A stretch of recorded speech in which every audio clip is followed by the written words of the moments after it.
Bike से उतरते ही दो नकाबपोश एक घर में दाखिल होते हैं। यहाँ आप तस्वीरें देखिए, ये सीसीटीवी की वो तस्वीरें हैं जिसमें आप साफ तौर पर देख सकते हैं कि किस तरीके से एक घर के बाहर दो नकाबपोश हैं, जिनमें से एक ने अपना चेहरा हेलमेट से छुपाया है और दूसरे शख्स ने एक चादर सिर पर लपेटी हुई है ताकि उसे कोई पहचान ना पाए।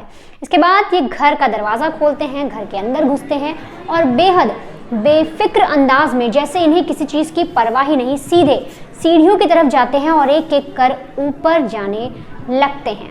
और जैसे ही ये ऊपर के फ्लोर पर पहुंचते हैं, वहां सीधे बंदूक निकालते हैं और महिला के सिर पर ताबड़तोड़ वार करते हैं।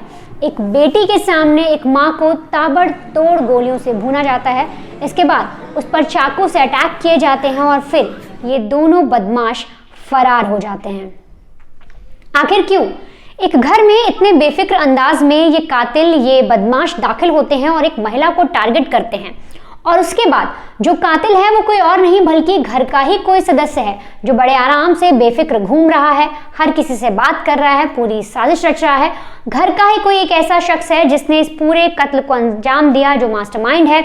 लेकिन अब पुलिस के लिए उसका पता लगाना बेहद ज़रूरी है, उस असली चेहरे को पहचानना पुलिस के लिए बेहद ज़रूरी है।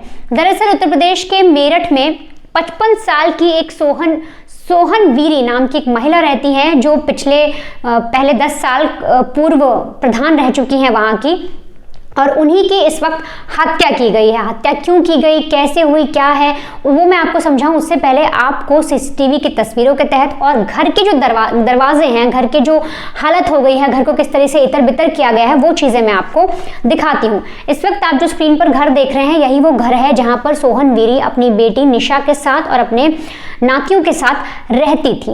अब यहाँ पर जो नकाबपोश है वो जिस तरह से आते हैं अंदर, और जैसा जो सीसीटीवी देखकर पुलिस को अंदाज़ा लगा, उससे जाहिर हो रहा है कि जो बदमाश है उन्हें अच्छे से अंदाज़ा था कि इस वक्त सोहन वीरी जो महिला है वो क्या कर रही होंगी, उनके घर पर कितने लोग होंगे।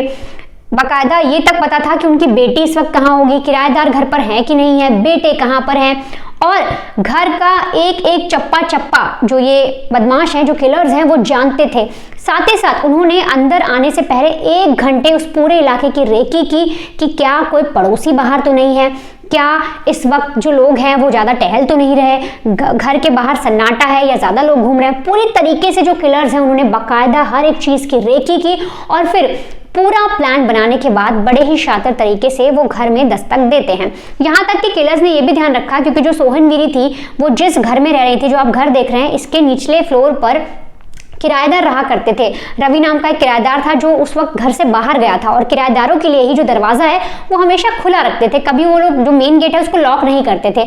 और इसी का फ़ायदा उठाकर जो किलर्स हैं वो अपनी स्प्लेंडर बाइक से पहले आते हैं, उस एरिया का अच्छे से मुआयना करते हैं, रेकी करते हैं, और फिर जैसे ही किराएदार बाहर जाता है, बड़े ही चालाकी से जो हेलमेट पहने शख्स है और जिसने चादर से मुंह ढका हुआ है, दोनों ही घर में जाते हैं। जैसे आप देख सकते हैं सीढ़ियाँ चढ़ते हैं। अब सीढ़ियाँ चढ़ने के बाद जो बेटी निशा है वो उस वक्त लॉबी में थी। वो जैसे ही देखती है कि कुछ लोग जो संदिग्ध दिख रहे हैं वो घर की और मतलब अंदर की तरफ आने की ओर आ रहे हैं, वो उनके पास जाकर बात करने की कोशिश करती है, उन्हें रोकती है। जैसे ही वो उन्हें रोकती है तो जो बदमाश थे वो चाकू निकालता है और निशा को रोक लेता है और उस पर बोलता है कि ज़्यादा शानी बनेगी तो तुझे भी मार दूंगा।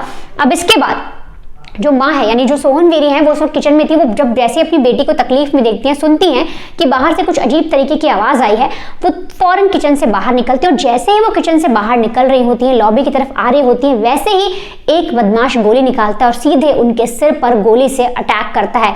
इसके बाद भी बदमाश का मन नहीं भरता, वो चाकू निकालकर उन पर ताबड़तोड़ वार करता है।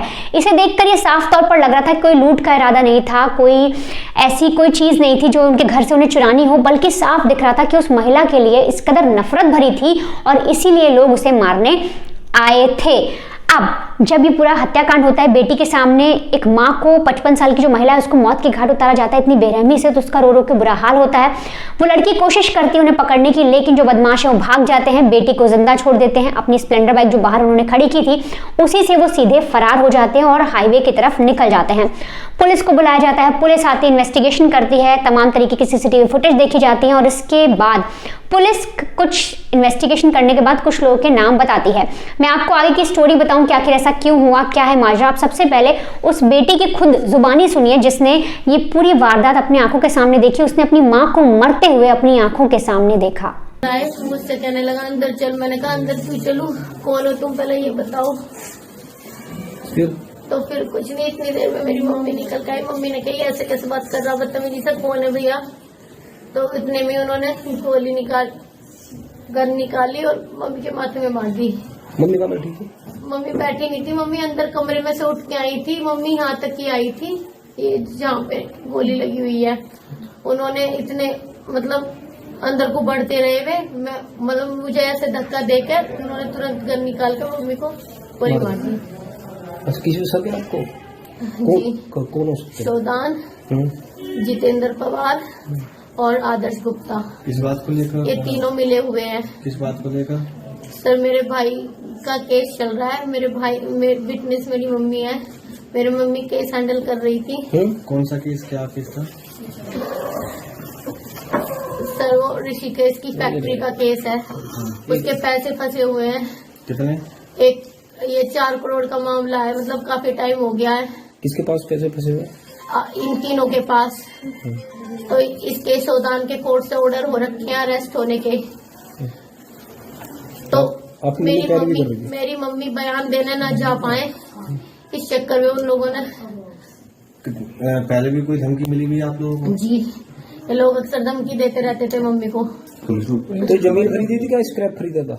सर कुछ स्क्रैप टाइप ही था ऋषिकेश का। तो आपके भाई ने खरीदा था? जी। अच्छा, फिर? मेरे भाई का इनके साथ पार्टनरशिप थी। क्या नाम भाई का? भाई अब है नहीं इस दुनिया में, निशांत। चौधरी। कब मामला है? कितने दिन पहले हुई थी?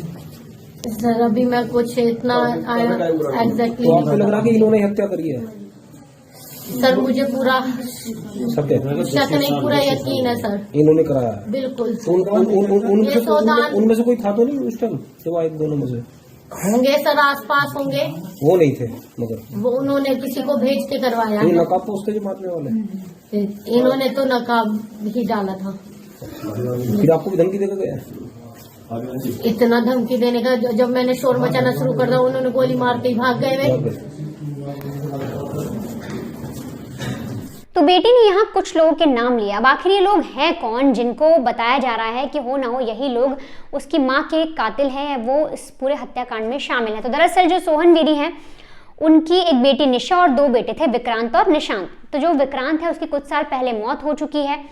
अब जो बेटा निशांत है वो स्क्रैप का काम करता था और उसने कुछ जो रॉ मटेरियल्स वगैरह होते हैं उसकी एक फैक्ट्री थी जिसके लिए उसने पैसे दिए थे, लेकिन उसे माल नहीं मिला था। और इन सब चीज़ों को लेकर कुछ विवाद चल रहे थे कुछ लोगों के साथ, जिसका नाम जो है जो लड़की है उसने लिया भी है। उसने बताया कि जो लोग थे वो उसके भाई को परेशान कर रहे थे और साथ ही बहुत सारी चीज़ें, जो विवाद बढ़ता जा रहा था और 4 करोड़ का जिक्र किया गया। फिलहाल पुलिस ने इस पूरे मामले में 1.5 करोड़ की बात कही है, लेकिन 4 करोड़ 1.5 करोड़ कुछ पैसे का मामला था जिसको लेकर लंबे समय से कोर्ट में केस चल रहा था। और जो पूरी केस है उसको जो देख रेख कर रही थी वो खुद सोहन वीरी कर रही थी और इसीलिए जो नफरत है वो पनपती जा रही थी। और साथ ही साथ इसमें कुछ चीज़ें और सामने आई हैं कि जो लड़की है, जो निशा है, उसकी शादी हो गई थी दीपक नाम के एक शख्स से जो नोएडा में सॉफ्टवेयर इंजीनियर है। और जब शादी होती है तो अपने पति के घर आती है, लेकिन कुछ समय बाद प्रॉपर्टी को लेकर इन दोनों का भी विवाद हो जाता है, जिसके बाद जो बेटी है वो अब सोहन वीरी के पास आ जाती है। और सोहन वीरी जब प्रधान थी तो उस वक्त उन्होंने जो घर आप देख रहे हैं अभी स्क्रीन पर, इसी घर को अपनी बेटी निशा के लिए लिया था और निशा इसी घर में रहा करती थी। उसके 2 बेटे हैं, उनके साथ रहती थी।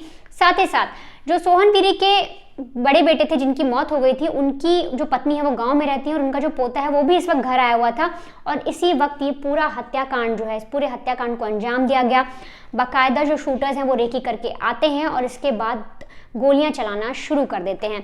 लेकिन ऐसे में जो दीपक नाम का एक शख्स है, जो दामाद है, उसके खिलाफ भी पुलिस ने तहरीर दर्ज कर ली है और उसको पकड़कर जांच की जा रही है, क्योंकि जो बेटी निशा है उसने उनका भी नाम लिया है, अपने पति का भी नाम लिया और कहा है प्रॉपर्टी को लेकर विवाद चल रहा था, हो ना हो वो भी इस हत्याकांड में शामिल हो सकता है। तो आप देखिए कैसे एक महिला का कत्ल होता है और उसके बाद बेटी कुछ आरोप लगाती है, पैसों का कुछ एंगल आता है, प्रॉपर्टी का विवाद होता है, फैक्ट्री का विवाद होता है और इतने 4 करोड़ का जो अमाउंट है उसका जो इतना बड़ा विवाद बढ़ता है, उसको छानबीन करने के बाद पुलिस को पता लगता है कि कातिल कोई और नहीं बल्कि घर के ही आदमी हैं।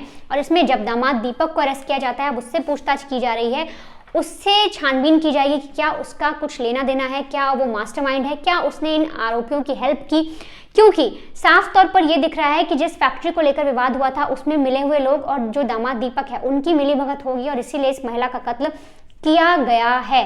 फिलहाल पुलिस जो सीसीटीवी है इस हाईवे की तरफ जितने भी सीसीटीवी जाते हैं उन सबको चेक कर रही है और जो लोग जिनका नाम लिया गया था, अगर मैं आपको नाम बताने की कोशिश करूं तो पीड़िता यानी कि जो बेटी है निशा, उसने कुछ नाम बताए, सौदान, जितेंद्र पवार और आदर्श गुप्ता।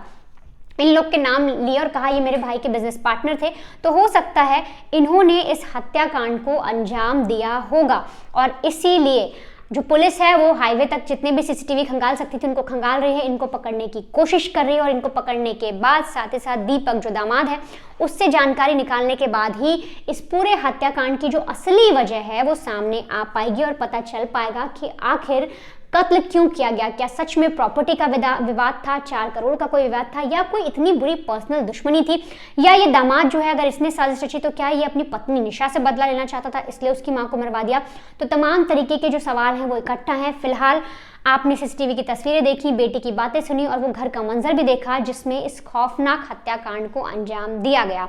पुलिस फिलहाल सारे आरोपियों को ढूंढ रही है। हर तरीके से जो टीम है 3 टीमें बना दी गई हैं, फॉरेंसिक टीम भी जांच कर रही है और 3 टीमों की जो पुलिस की 3 टीमें उन्हें हर जगह लगा दिया गया है कि कैसे भी करके जो आरोपी हैं जो सीसीटीवी में दिखाए गए उन्हें पकड़ा जाए और इसके बाद ही इस पूरी वारदात का जो खुलासा है वो हो पाएगा कि आखिर कत्ल का असली मोटिव क्या था। क्या सिर्फ 4 करोड़ रुपए या कोई पर्सनल दुश्मनी थी।